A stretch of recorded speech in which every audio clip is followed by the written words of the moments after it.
So, well, our speaker today is the director of AI at Wayve AI, Dr. Elahe Arani, who has been working on world models embodiment for a while in a very complex and exciting application.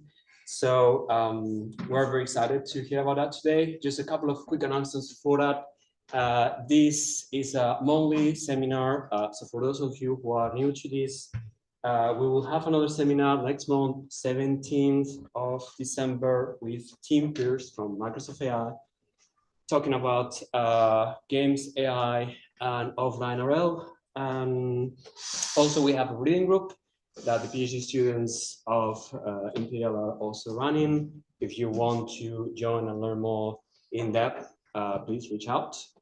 And with all of that, and the stage is yours. Thank you for coming. Thank you. Good afternoon, everyone, and thank you for the introduction and hosting me.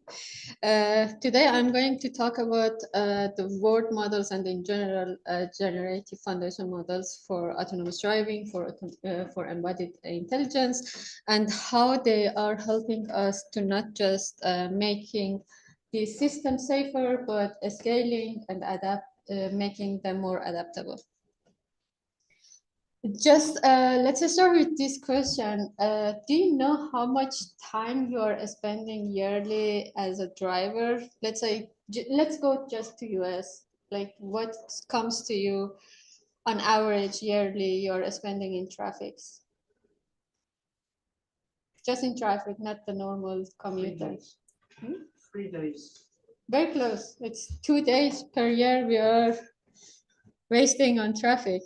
And it's not just about the efficiency that the traffic is wasting how much of our lifetime, but it's also about the tragedy that it comes with that. Every year, over 1.3 million people are died, and basically every 24 seconds somebody is losing their life on road. And that makes this mission even more impactful for me personally, how much impact we can deliver by just having the systems that they are even more responsible than human drivers, that they are causing this much of death on road. Basically, this is the #1 killer of the young ages. And 1 out of 2 are pedestrians and cyclists. They are not even in the car. We had this dream for a decade to come up with autonomous, with the cars that they can drive themselves. And there has been a lot of research behind this, but it hasn't been pan out yet. What's the problem with that? Why it hasn't been materialized yet in a larger scale? It's not the same as iPhones, laptops, that it's everybody's hand, but this is also for decades. The dream has been there, and a lot of research are going on. Let's look at how we started, basically. This is the first generation of autonomous driving. We call it AV 1.0. As you can see, is very heavily engineered systems, and it's brittle. All these perception stacks and every connections between these modules make it very hard. Every change that you are going to make in your sensor inputs, it makes to go through this re-engineering, which is very painful. It's very costly, and it's not adaptable, it's not scalable, it's not economically viable.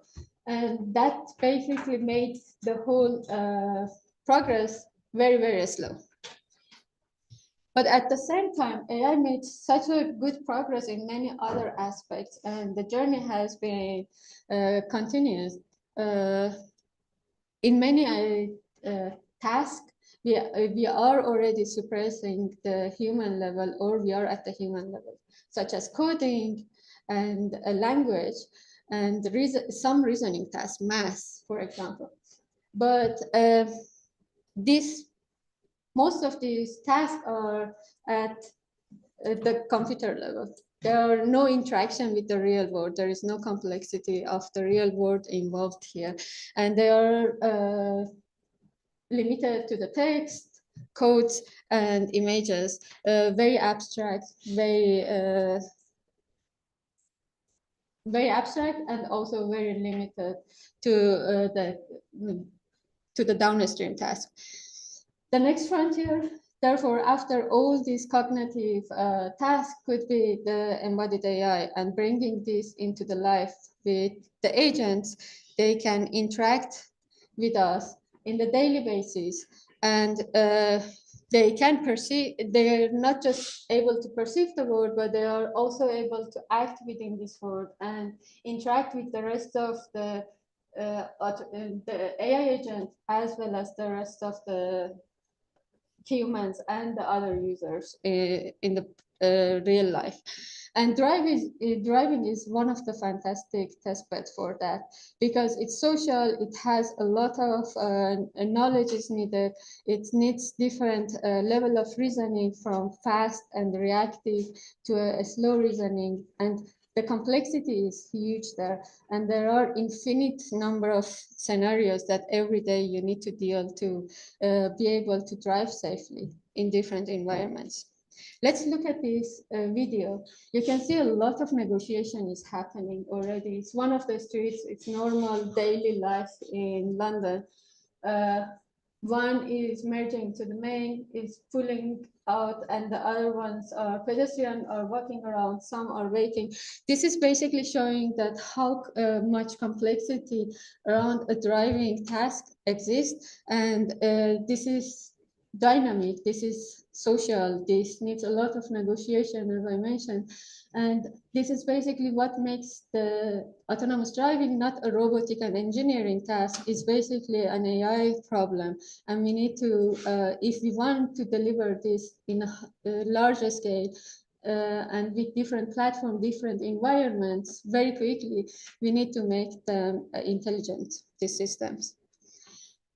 To create these product-ready intelligence systems, we need three main pillars: adaptability, safety, and trust. And these are very heavily interlinked. You cannot have trust with your end users or policymakers, regulators, if you cannot guarantee or ensure safety to a good level, beyond the human level. And then you cannot have safety if your systems are not adaptable. If with every single change in the environment, these systems are breakdown, then you cannot basically use these systems and make the trust and safety around them. This is what we are trying to build with our autonomous systems, the systems that they are not just working in one environment here, but they can drive everywhere. They can adapt to every environmental changes. This is this is our approach. We call it AV 2.0, that it's moving away from rule-based, handcrafted, and engineered modular stack, and it can drive everywhere.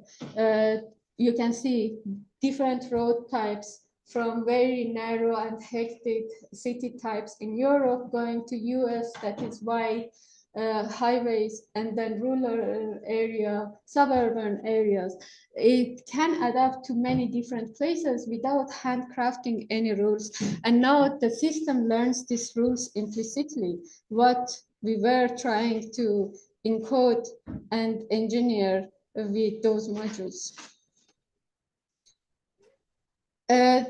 This is the idea that leads to these very simplified architectures that we call it AV 2.0. AV 2.0, if you remember, the first is the AV 1.0 stack, that was a lot of connections, a lot of perception and planning tasks, but here is very lean. Everything is replaced by one neural network. It's end to end, and it can work with the very lean sensor stack. It can use the other sensor stacks, but it can be very lean, and it doesn't need to have the HD map, something that on its own is very hard to obtain, and it's even harder to make them up to date, because the roads are every single day are changing, and HD maps need to be updated based on those changes. And these systems are improving how we are learning, because it also doesn't need a lot of label data for the perception task. How this architecture is helping us to create one model that can, first of all, we don't need a lot of supervision for training such a systems. We can adapt them to many different platforms, different type of embodiments, and then it doesn't need HT maps, and it can be used for different level of autonomy. It can be just assistant driver from L2 plus going to full autonomy and robotaxi L4, and one model for all purposes, basically. Let's look at one of the concrete examples that we have. Wayve started with operating in London, and earlier this year we expanded our operation to US, different side of road driving, and with only 500 hours of incremental data, we could get to 40x improvement compared to zero-shot generalization in this new geo expansion that we have. And this shows that these learning systems are picking up new knowledge very quickly and can adapt to the new environment, because a lot of those knowledge for driving are common between different geos and different platforms. And it's getting even more exciting when we expanded to Germany, now US and UK data. This time they improved even on Germany much faster. Basically, every new geo, every new bit of data, a little bit of this data being added to your data set and your data corpus is not just helping to get better on that new expansion, but also it's helping to expand and adapt to the new environment much faster than before. And this is a compounding effect of learning system. This is our vision. Basically, getting one model can drive everywhere in all three continents and in 500 cities. This is why we have started this 500 AI 500 city roadshows, and without any retraining, we get our models and we test them in different environments. Let's look at this example. You can see all of them are zero-shot generalization, and all different type of environment, weather, lighting conditions, and road types. Going from very narrow roads from Japan to Germany, to US, to Canada, to everywhere. There is a longer video of this zero-shot generalization on our website. If you're interested, you can have a look at it. And at the core of this technology, while we can achieve this, this is the foundation model. And the foundation model has been trained on a very diverse set of data with different sensor stack and different modalities. And this foundation is basically what you are saying that GPT is for language. This is for autonomous driving. We are using this foundation model to adapt very quickly to any new platform and new city without need for any of new engineering and new set of label data. At the same time, this approach also comes with some challenges. The two main challenges here are data and evaluation. Autonomous driving and robotic tasks, something that it's going to be interactive in the real world with the humans, they come with the huge responsibilities for us.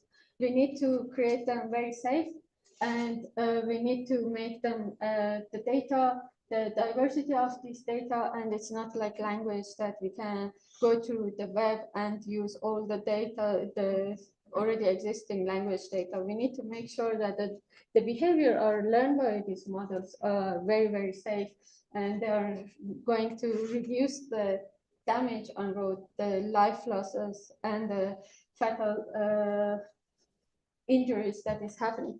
And the other side of it is evaluation, because right now it's one big neural network, you don't have an explicit perception task or other, even it becomes a little bit more black box than before. Even in the past, also a lot of black box, all of them, all those modules are neural networks, and the interpretability is still at question, but it becomes even harder. And then going to multiple geography with different vehicles, with different type of embodiment, this evaluation becomes a real problem, and it becomes costly. How we can test these models and how we can generate this. Let me remove maybe that. Can you minimize the It's not from, it's from here. And yeah, just press the OK in the top as well. Let's keep it there. All right. It's being transcribed. Let's move that as well. No, it can be seen. Okay. And how we are going to tackle these two challenges. Word models are this part of the solution to this because they are acting as a simulator. And we can bridge the gap between how the real data we can get, because the real data from on-road data collection is a long tail. Autonomous, the driving task is a very long tail. A lot of boring data, every single data collection you can have, but maybe a handful of them or nothing in the corner cases and the edge cases. And with the word models, we can bridge that gap.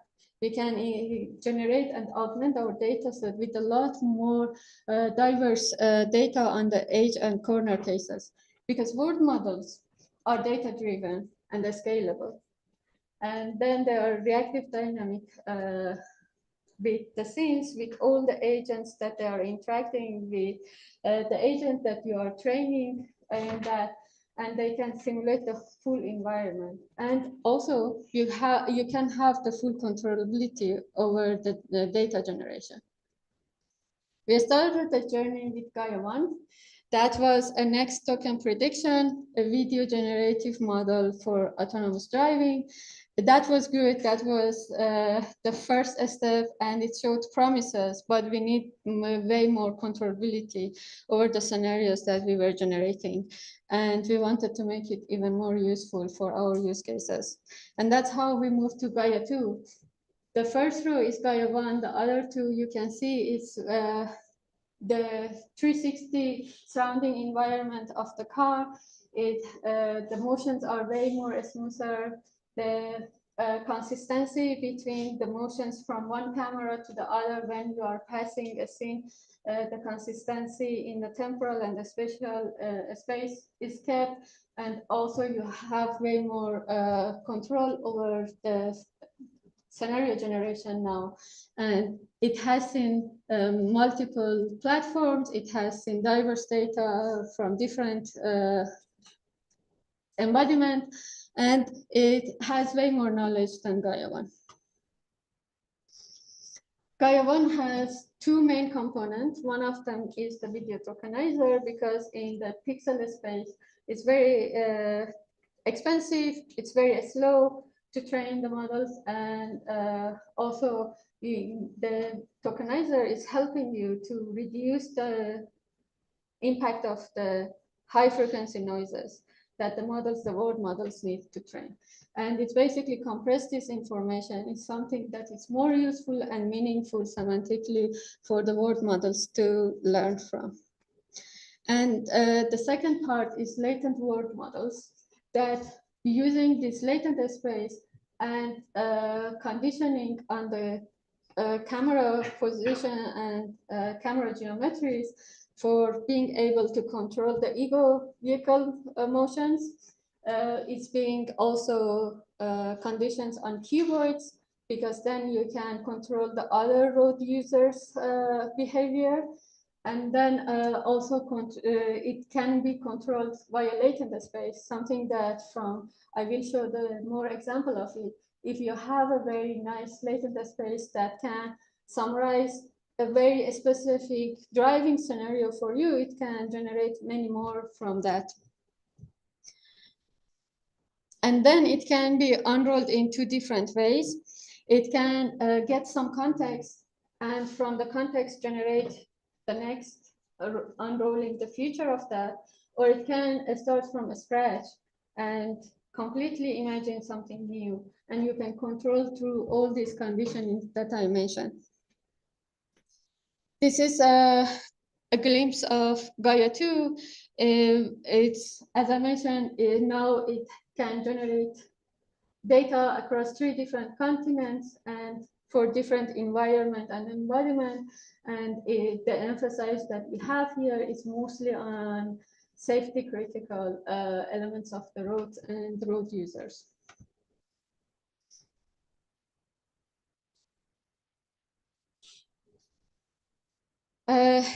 Here it's when we have basically one scenario is, you can see how diverse this generation could be. It can go from one road conditioning to another, from one country to another, and also from a different kind of scenario, critical versus easy, a different time of day. And the metadata is something that I forgot, that it's also, we are conditioning our model on those metadata, the road type, the time of day, and the lighting, and so the weather type, and so on. This is another example. Let's say we have one condition that the car is stopping behind a bus, and now you want to generate many different samples of that in different conditions. Here we kept the country the same, but now we are changing the conditioning from the weather and time of day. And that can generate a specific scenario, but in different factors of that can be changed. This is another example, stopping behind the red light. And now you have one example, you can generate many more in different scenarios. And that's how you can augment your data set with a lot and get more value of your data out very quickly. Another example that we had in the past is that Gaia can generate these road users. But when the motions are quick, these users could get a little bit blurry, or some parts of the users could be vanishing. Now we have a new version of that. The latest version that is, sorry. You can see how the motion of this a small object and a small pedestrians, a small road users are getting better, and over the time the consistency and the realistic version of this is getting better. With Gaia also we can create so many safety critical scenarios, and that was one of our main objectives for training Gaia 2. This is one of those scenarios that is very necessary for autonomous driving. If an object, a very sudden change in road happens, how these emergency brakings can happen. And this is the data that often we don't have in our corpus. In the real world, we don't come across those many often, and you have the shortage of those samples for training. But now you can generate by controlling the motion and action of the other road users, like this, the truck. If that can put on a stop, how the other user, which is the ego vehicle, can react to that. You can test in the simulation for this emergency braking, or you can generate this type of data and train your safety systems on top of that. One especially interesting capability is that we call it word on rails, is that you want to come across a scenario that counterfactually tests your system. You keep everything, every factor of every user, every other visual aspects of your environment the same, constant, and the only change that you are doing is if the car was speeding up, slowing down, changing steering, how that could turn out to a different outcome. And we want to test that one. And this is something with Gaia we can do, basically.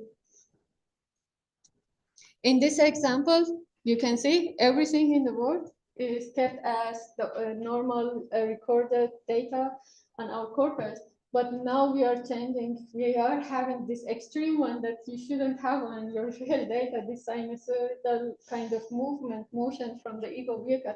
But now you can generate that, and you can see it's very, very consistent across all 5 cameras, 2 on the back and 3 on the front, how these motions from one can go to the other one.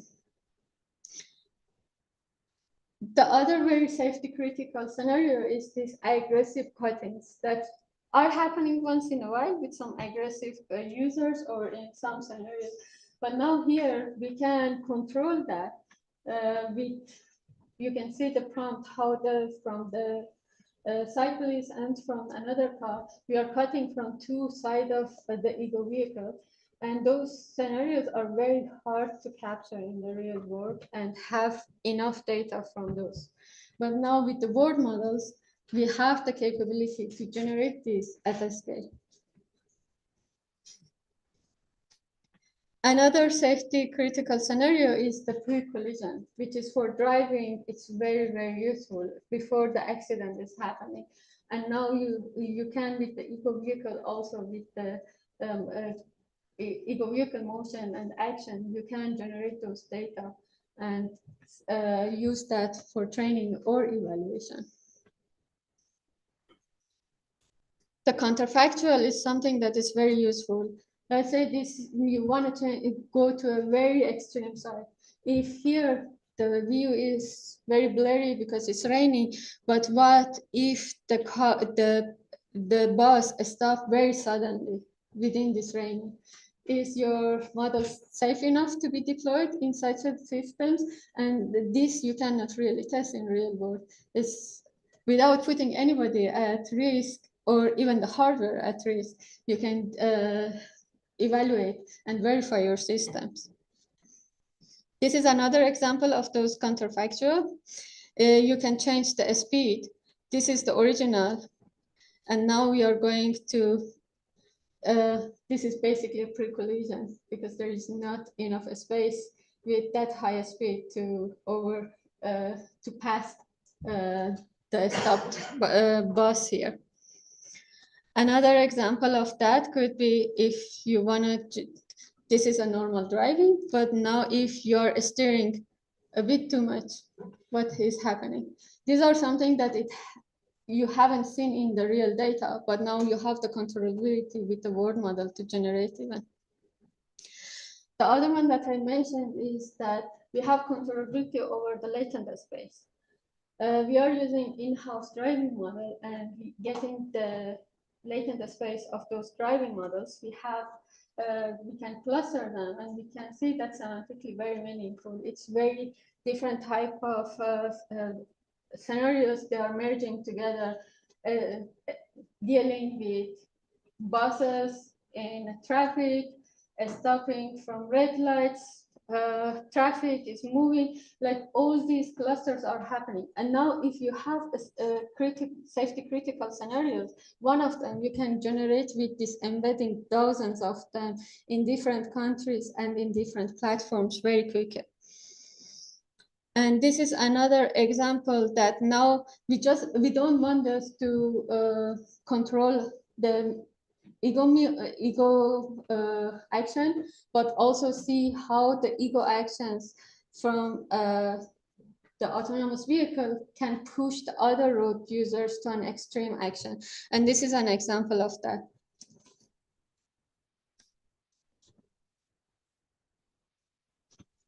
You can see it's driving, suddenly going to a different lane. And now the other car, there is no prompt, is adjusting its own behavior and changing the path to avoid this collision. These data are very nice to have. And also it's sometimes surprising how the other agents are adapting their own behavior to these sudden changes.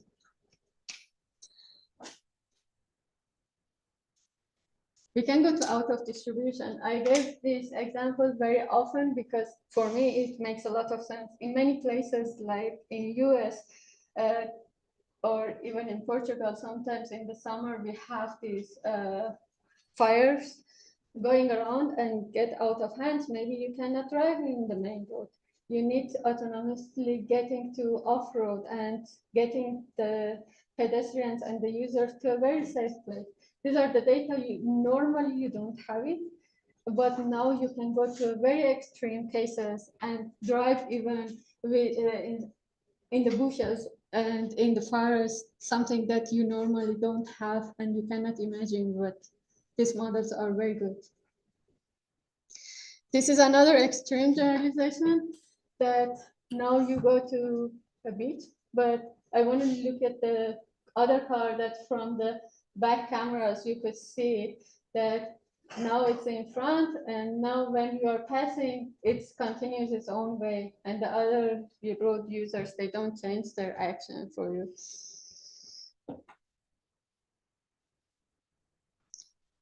We want to get every bit of the data that we have to work for us even harder. If we have some data, some part of our data corpus is only one camera, but for autonomous driving, it makes sense to create the full 360 view around the Evo vehicle. And now with the Gaia, we can start with a single cam and then ask the model to generate and reimagine the surrounding. And you can see everything is very, very smooth and it's very coherent between all the spatial information going from one camera to the other one.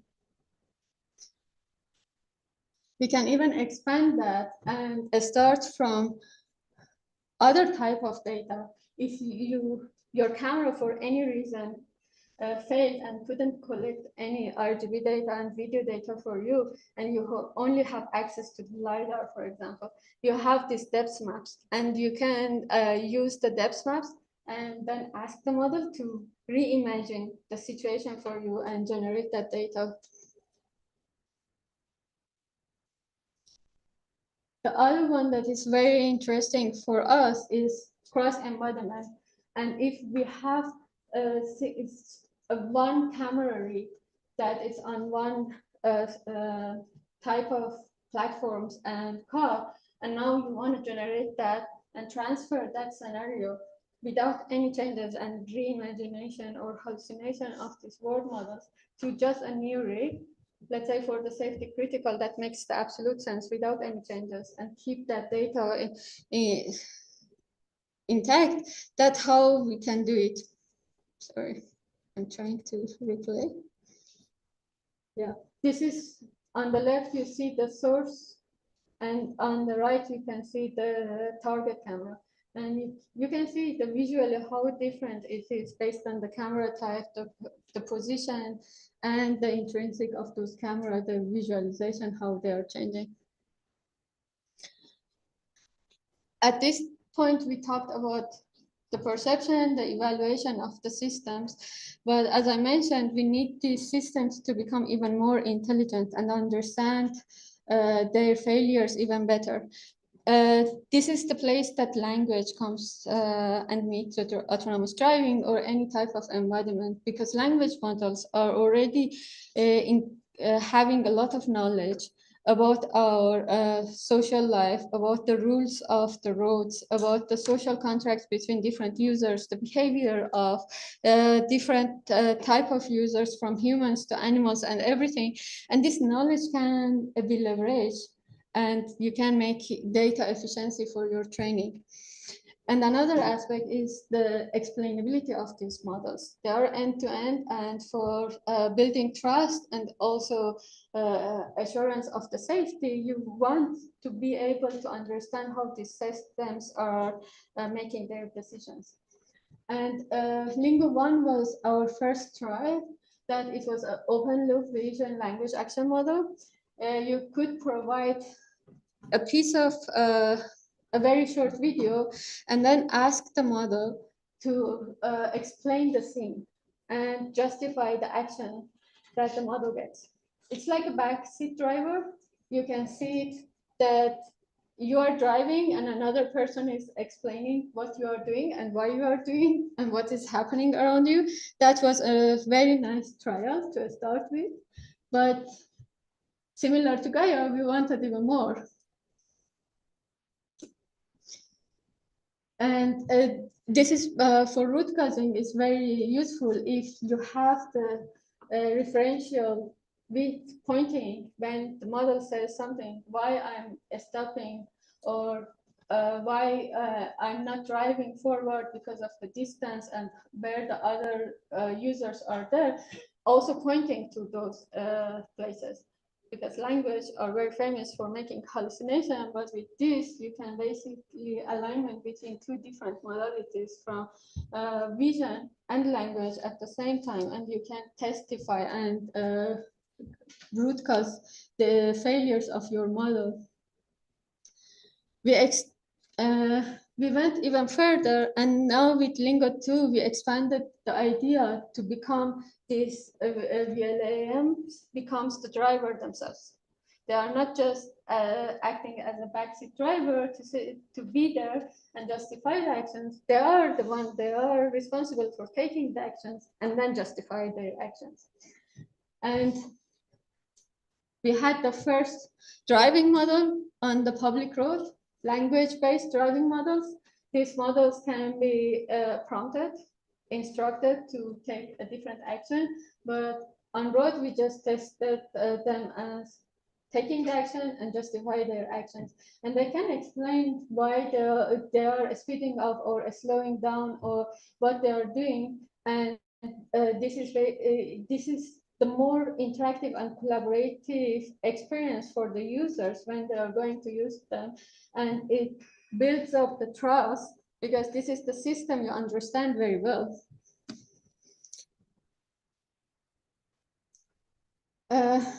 Adding to that, I mentioned already the language models are containing a lot of knowledge. Also the language, there are a level of abstraction at some places that you can replace thousands frames of video for a specific behavior that you want to teach your system to learn from with one paragraph of words.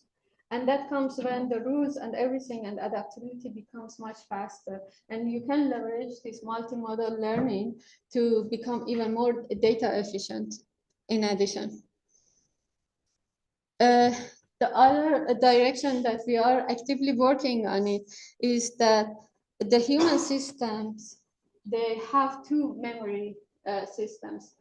Daniel Kahneman, he has started this philosophy around that, how the thinking is happening in humans. We have two systems, slow and fast. With the fast, we are very reactive to everything. We are in an autopilot mode. If something suddenly comes to you, you don't think about that. The emergency braking happening very quickly, or most of our actions within our daily life, like in the daily basis, they are very in autopilot mode. They are very fast because we are used to that. There is less surprises or less new information coming.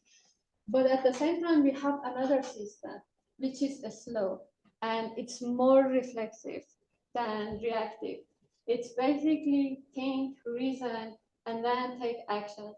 And for autonomous driving, if we want to come up with the superhuman intelligence on road that they are safe, we need the systems to be able to handle the long tail.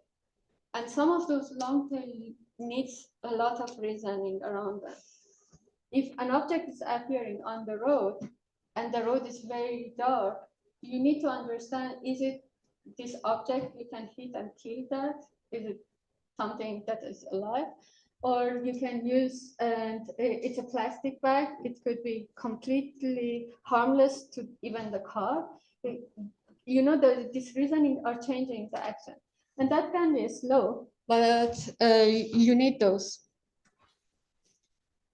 Let's stepping back about where I started, like the technology is needed. We know that the impact of this technology on road as a first testbed for embodiment, autonomous driving can save a lot of life if we can, and very successfully deliver that.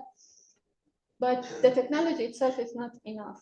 We need to make it more accessible and more adaptable and can scale very quick and very fast. And that comes with a lot of safety and reliability around these systems, and how you can force and push these models to see if at the edge and corner cases they come across, they can behave very safe and they can meet the purpose they started their life. I want to end my talk with these notes that the idea was about the word understanding. End-to-end learning give us these generalizable systems that they can learn from data, and every bit of data that you are adding, the learning systems having this compound effect and gets better and better over the time. And going from one embodiment to another is not just complementary, it doesn't need to re-engineering, but it's complementary in the knowledge sharing. And another aspect is that the world models gives us that tool for evaluation and validation, and also augmenting our data with the more to bridging the gap between real world and what the actual data distribution could look like for such a task, and using them. And language helping us to leverage even more knowledge from the human and from the data is available, and at the same time make them more intelligent and becoming better at reasoning. And together, they form a generative models that can bring, can scale, can adapt, can reason, can act, and can live with us and make our life much better and a safer environment for everybody.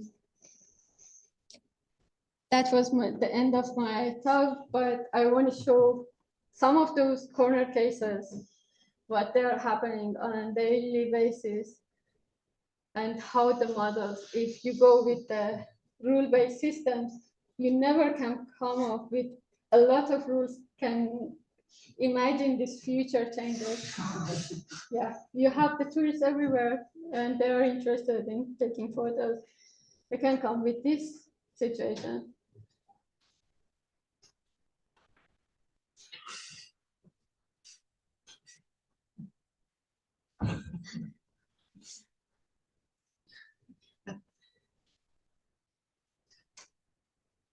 Yeah, this is just a glimpse of how dynamic and messy a real world can be, and how infinite scenarios we can encounter, and why we need the systems that are intelligent and they can reason around all this. Thank you.